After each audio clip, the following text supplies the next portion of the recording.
ஓம் சக்தி பராசக்தி. என் அன்பு தங்கமே, என்னுடைய துணை என்னிடம் வர வேண்டும் அம்மா. அவரை எப்படியாவது என்னிடம் சேர்த்து விடுங்கள் அம்மா என்று என்னிடம் நீ வேண்டினாய் அல்லவா தங்கமே?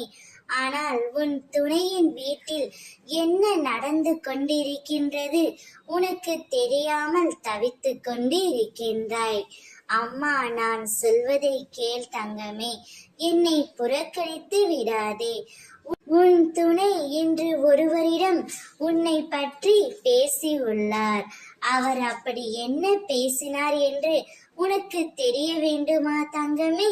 இதை கேள். அவர் உன் அன்பை புரிந்து கொண்டு உன்னை ஏற்றுக்கொள்ள வேண்டும் என்று அவரிடம் கண்கலங்கி பேசினார். உன்னுடைய அருமை அவருக்கு இப்போதுதான் புரிகின்றது. உன்னிடம் இருக்கும் பொழுது உன் அன்பையும் உன் அருமையும் அவர் கணித்து விட்டார். ஆனால் இப்பொழுது அதை நினைத்து மிகவும் வருத்தப்பட்டு கொண்டிருக்கிறார்.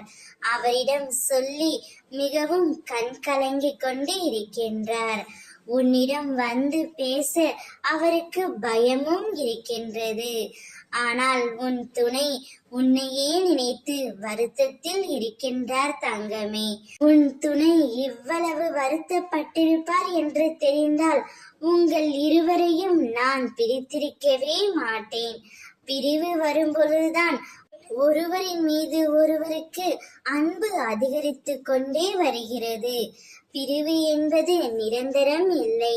ஒருவர் எவ்வளவு அன்பு வைத்துள்ளீர்கள் என்பது தெரிய வரும் தங்கமே. அதனால் கவலை கொள்ளாதே. அவர் உன்னை தேடி வருவார். சந்தோஷமாக இரு. ஓம் சக்தி பராசக்தி.